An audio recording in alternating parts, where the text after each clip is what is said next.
how to solve problems involving sequences. Yan ang pag-uusapan natin ngayong araw. Manood, makinig, mag-enjoy at matuto. Ako si Ikson Balaba, ang estudyang kulit na magtuturo sa inyo ng matematika ngayong araw. Solving problems involving sequences. Objectives for today's discussion. Solve problems involving sequences, arithmetic sequence, geometric sequence, harmonic, and Fibonacci sequence. To easily understand what is arithmetic sequence, I will give you an example. This example is an example of increasing arithmetic sequence, meaning it is positive. So we have 2, 4, 6, 8, 10. As you can see, it adds 2 to get the next term 4, and it adds 2 again to get the next term 6, and so on and so forth. Our common difference, or D, is equals to 2. Common difference, or simply we write D, is the constant amount of change between the numbers in an arithmetic sequence. Another example is decreasing arithmetic sequence. So we have 20, 17, 14, 11, and so on. So meaning, ang decreasing arithmetic sequence ay nababawasan ng number instead na nadadagdagan. And so on and so forth. 3 dots means goes forever infinite. Now we already know what is arithmetic sequence, let us proceed to the formulas that we might use. Problems involving arithmetic sequence. To find n term, we have a sub n is equal to a sub 1 plus the quantity n minus 1 times d, where a sub n is the n term, a sub 1 is the first term, and d is the common difference. To find the sum of the terms of arithmetic sequence, we will use s sub n is equals to n over 2 times the quantity 2 a sub 1 plus quantity n minus 1 times d, or s sub n is equals to n over 2 times the quantity a sub 1 plus a sub n, where s sub n is the sum of the terms, a sub n is the first term, n is the number of terms, and d is the common difference. Before tayo magsagot ng problems involving sequences, alamin muna natin ang steps in problem solving. Steps in problem solving. This is presented by George Polya. Step number 1. Understand the problem. Read the problem carefully. Once the problem is read, list all the components and data that are involved. Ibig sabihin, kailangan nating intindihin ng mabuti ang problem, ilista at isa-isay ng mga given, at alamin natin kung ano yung hinahanap. Step number 2. Devise a plan or translate. When you devise a plan, you come up with a way to solve the problem. Setting up an equation, drawing a diagram, and making a chart are all the ways that you can do. Ibig sabihin, nasa inyo ang diskarte kung paano nyo maiintindihan ang problem. Maaari kayong gumawa ng chart or drawing para masummarize kung ano ang hinahanap sa problem. Step number 3. Carry out the plan or solve. This is where you solve the equation you came up in your devised plan. So sa step na ito, dito nyo gagamitin ang formula and operation para masolve ang problem. Step number 4. Check and interpret. Check to see if you use all your information and the answer makes sense. Make sure that you write your answer with correct labeling. Sa step na ito, babalikan natin yung problem kung tama ba ang ating mga naging sagot, at huwag kakalimutan ang correct labeling para di agad malito.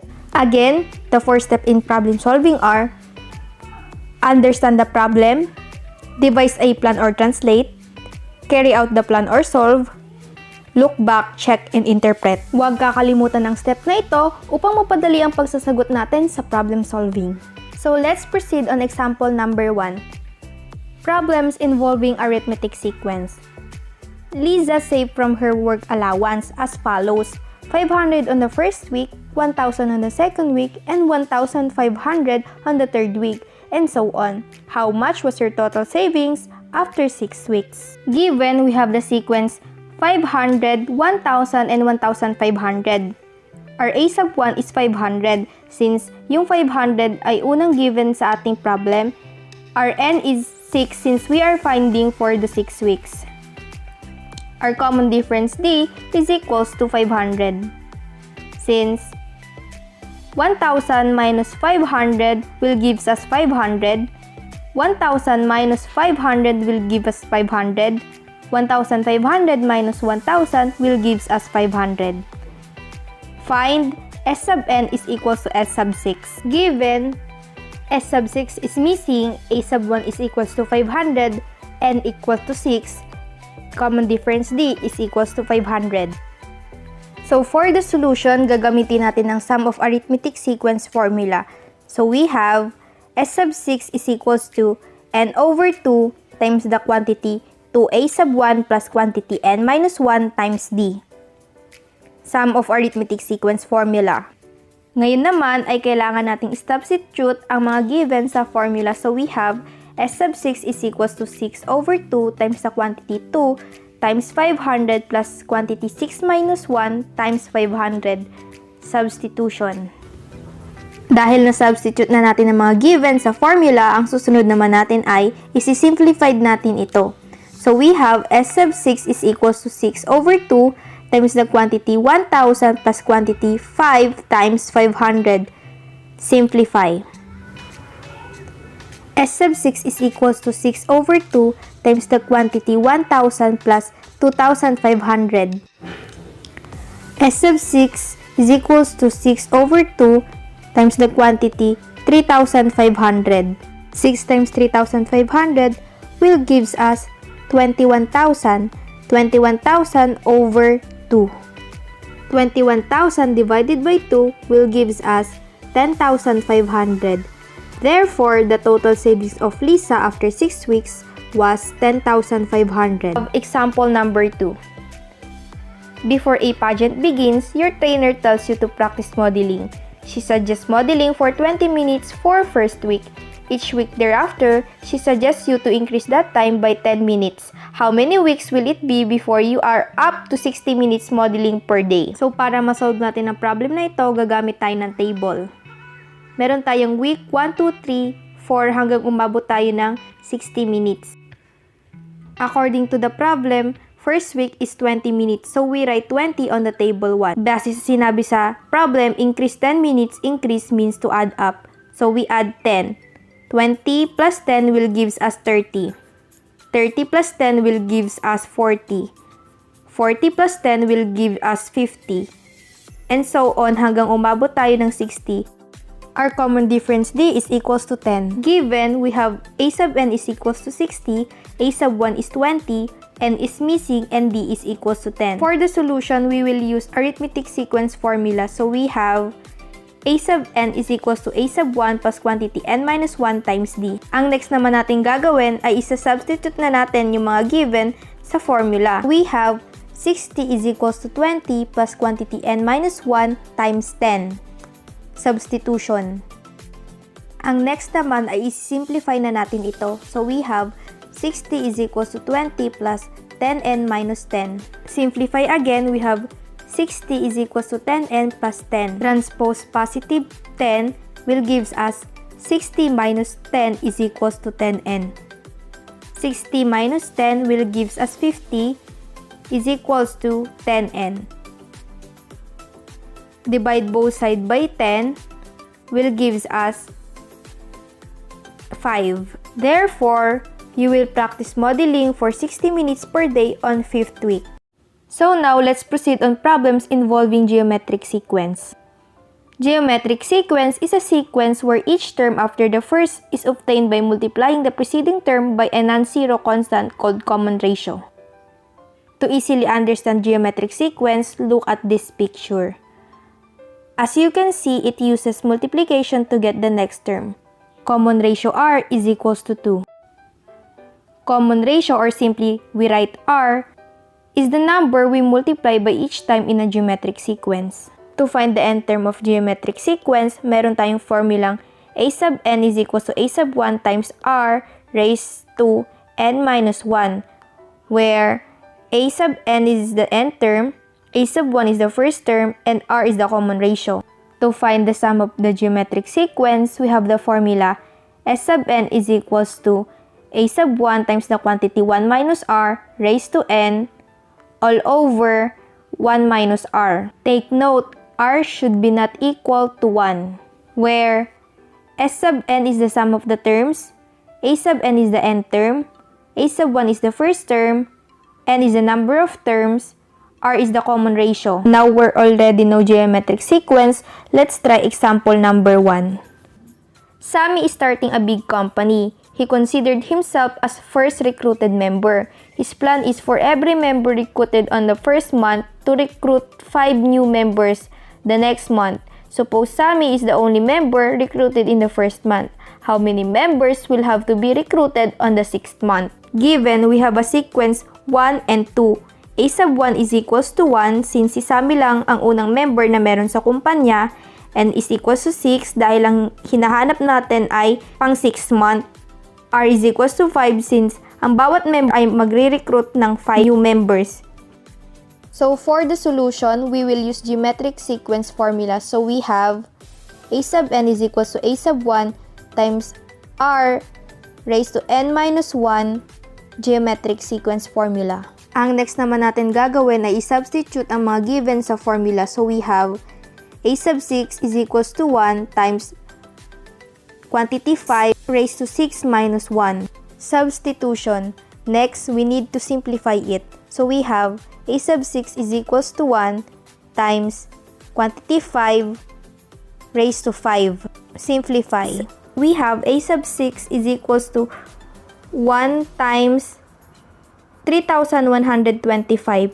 1 times 3,125 will gives us 3,125.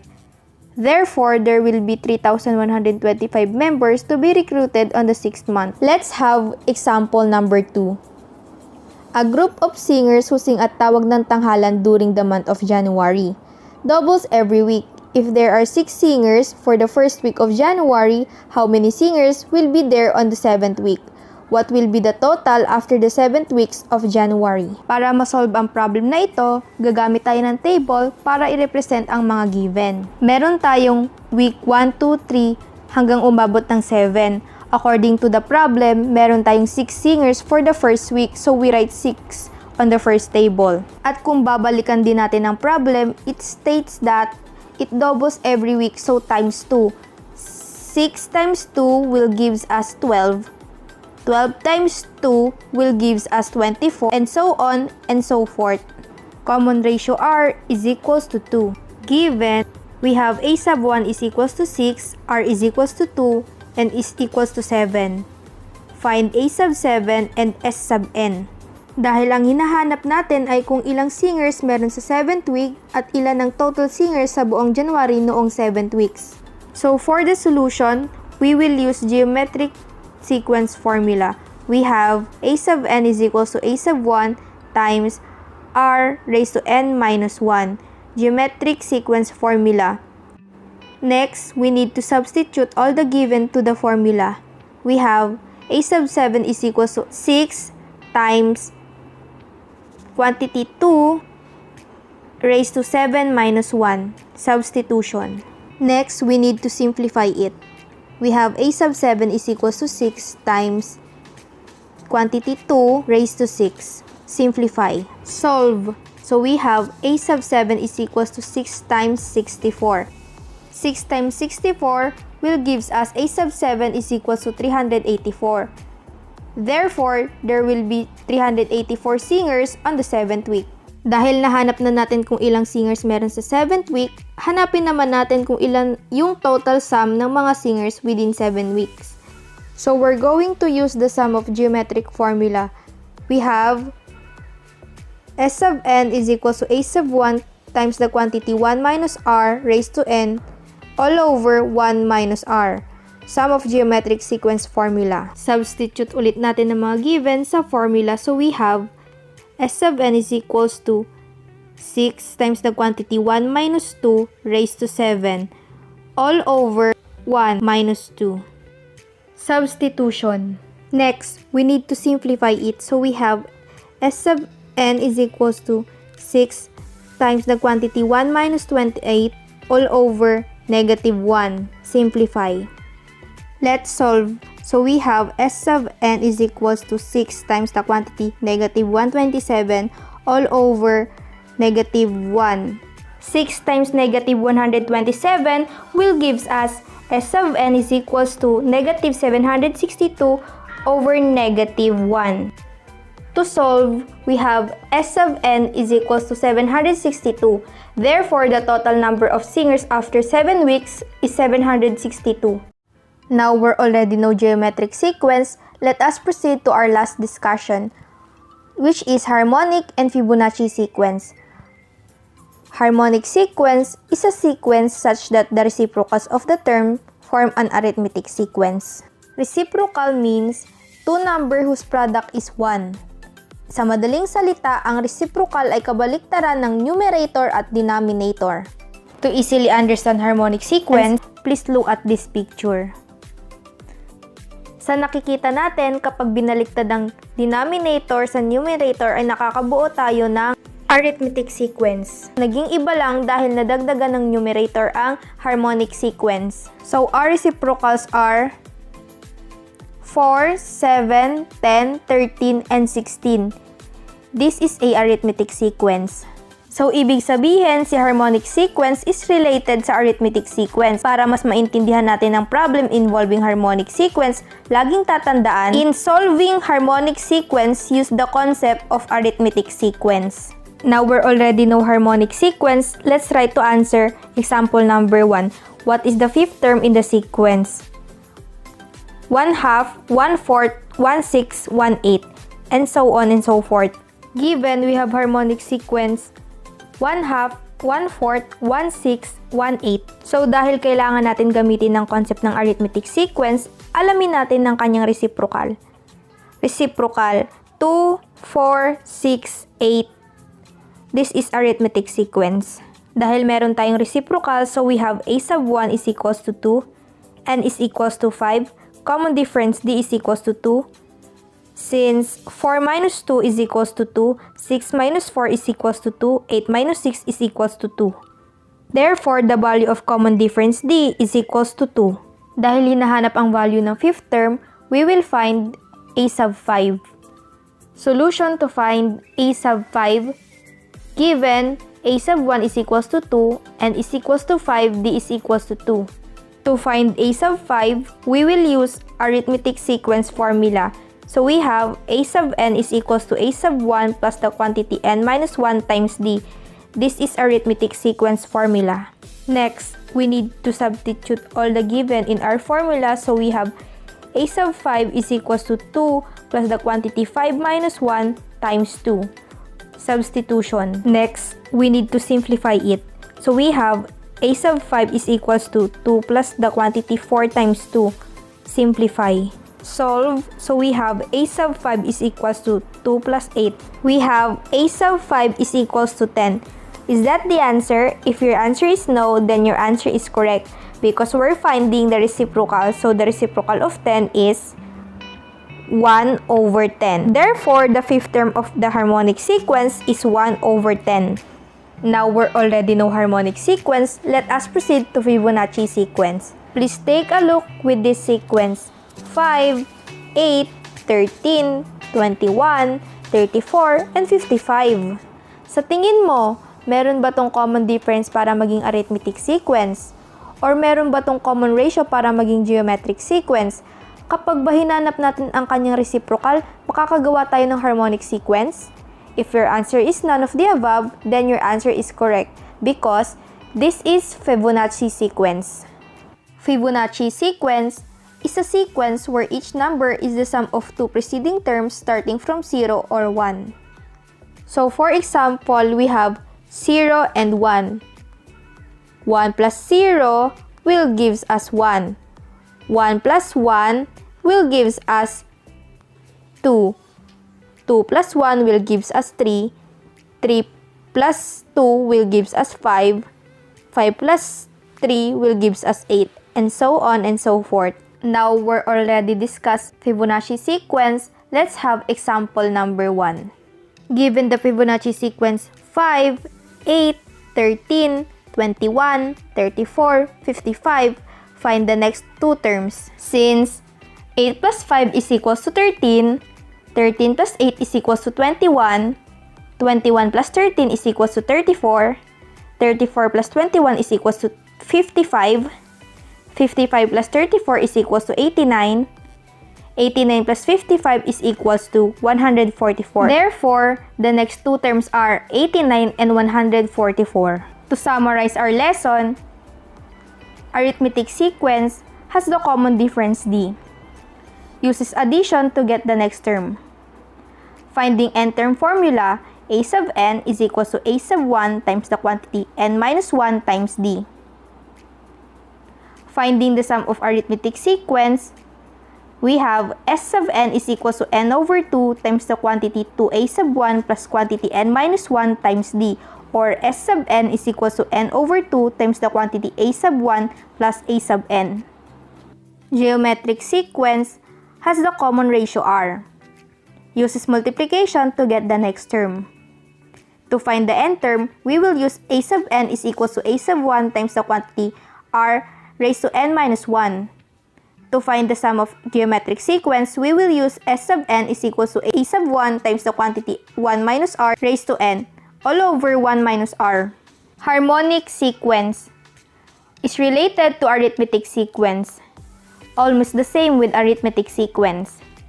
The answer should be reciprocal. The last but not the least, Fibonacci sequence is the sum of two preceding terms starting from 0 or 1. The lesson of the day is, always remember, mathematics is not just a numbers, equation, or computation. It is all about understanding and appreciating things which involves mathematics around us. I hope you learn new today. I'm Ann Balaba from Grade 10 Morganite. Thanks for watching.